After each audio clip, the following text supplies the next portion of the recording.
Let's be real. Water damage is a situation that strikes absolute panic into the heart of any property owner. But today, in this explainer, we aren't just going to look at it as some messy household chore or, a stroke of bad luck. We're going to examine it for what it truly is, a highly aggressive intruder.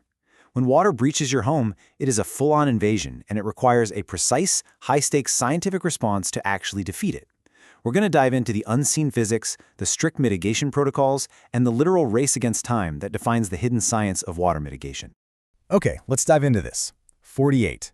In the world of water mitigation, 48 is hands down the most critical number there is. That's the exact number of hours you have before toxic mold colonies start waking up and spreading straight through your HVAC system. It is a harsh reality. Water simply does not wait.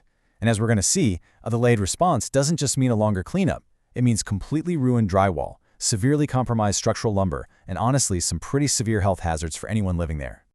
So, here is our mission briefing for today. First, we'll cover the ticking water clock. Then, the anatomy of a flood zone. Third, the 3 categories of water. Fourth, the science of structural drying. And finally, navigating the aftermath. Let's kick things off with Section 1, the ticking water clock. This is all about the ultimate race against time. Think of water mitigation like an active combat zone, where time is your absolute biggest enemy. If 48 hours is the deadline for mold, 60 minutes is your golden window for action. Just 1 hour. That is the crucial emergency dispatch window to get professional truck-mounted extractors right there on site. Now you might be wondering, why so fast? Well, because standing water doesn't just sit politely in a puddle. It aggressively migrates. It travels under your baseboards, seeps deep into the flooring, and it actually climbs up the hidden structural lumber right inside your walls. The faster extraction begins, the less chance that water has to hide in those cavities, which, trust me, saves thousands of dollars in secondary damage. Moving on to Section 2, Anatomy of a Flood Zone. We'll use Blue Springs as our real-world case study. So how does the environment itself actually conspire against a home? In this Blue Springs example, the hazards are super localized but incredibly potent. First off, you've got this clay-heavy soil across neighborhoods like Adams Dairy Parkway. Clay is notorious for draining poorly, which becomes a massive issue during those heavy Midwest spring storms. Then, take a look at the housing stock near Legacy Park and Woods Chapel Road. Many of these are older 1970s and 80s builds, often equipped with outdated sump pump systems that seem to fail right when you need them most. Add in winter freezes that routinely plunge below 20 degrees, cracking pipes and unheated crawl spaces, and yeah, you've basically got a geographic and architectural recipe for disaster. Now, what's really interesting here is the unseen physics at play. Remember that clay-heavy soil we just talked about? Well, when heavy rains hit, that soil completely saturates and just refuses to drain. This creates a phenomenon called hydrostatic pressure. It literally means the immense weight of the waterlogged earth is pushing groundwater upward and inward, forcing it straight through solid concrete basement walls and microscopic cracks in the floor. It's wild to think about. It's not just a simple leak. It is the earth actively squeezing water right into a home's foundation. All right, Section 3, the 3 categories of water. Because identifying the enemy is half the battle. Once water actually gets inside, response teams have to evaluate the threat level immediately. Because, as it turns out, not all water is created equal. Category 1 is clean water. Think a burst supply line or maybe fresh rainwater. No big deal, relatively speaking. Category 2 is gray water, like the overflow from a washing machine or dishwasher. This stuff contains contaminants that can definitely cause discomfort or sickness. But Category 3? That is black water. This is highly toxic, sewage backup or contaminated floodwater absolutely swarming with dangerous pathogens. For instance, in areas with older 1960s cast iron drain lines, like those near the Independence border in our case study, a pipe collapse can cause a massive Category 3 sewage backup. And that demands full personal protective equipment, the immediate removal of any contaminated porous materials, and incredibly strict sanitation using EPA-registered antimicrobial treatments.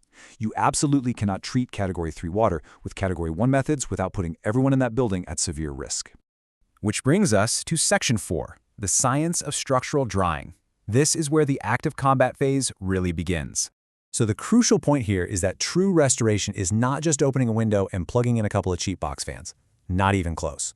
It is a rigorous process anchored by a very specific science, psychrometry. Technicians actually use the science of psychrometry to calculate the exact temperature, humidity, and moisture content of the room. They are never just guessing. They use heavy-duty commercial dehumidifiers and high-velocity air movers, placing them according to highly precise mathematical calculations to systematically pull specific grain weights of moisture right out of the air and out of the walls. The whole goal is to engineer airflow patterns that drastically accelerate evaporation, all without causing any further harm to the structure itself.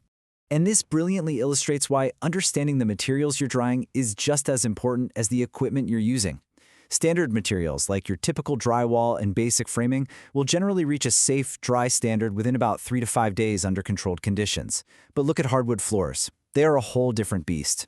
They require a slow, incredibly deliberate drying process using specialized injection drying systems, and that can take anywhere from 10 to 21 days.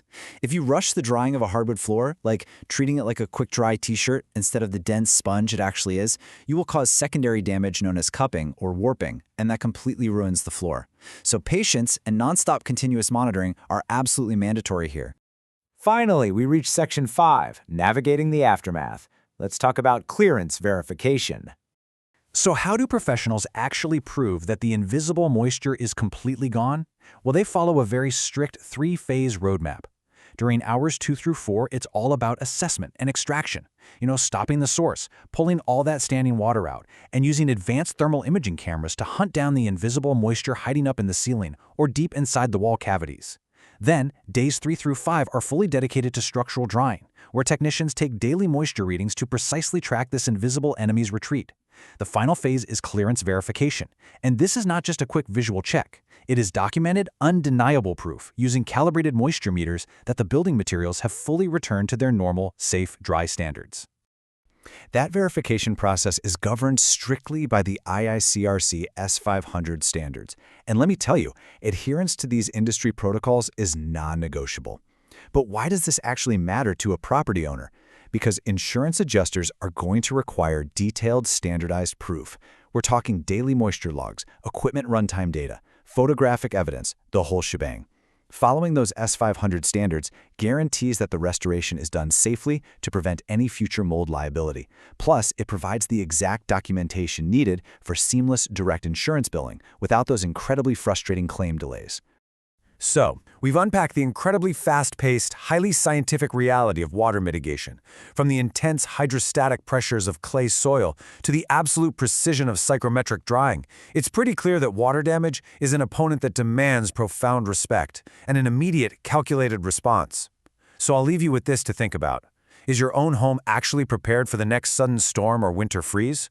And honestly, if the worst happened today, do you know what category of water might be silently migrating into your walls right now? Keep these hidden sciences in mind the next time the rain starts to fall.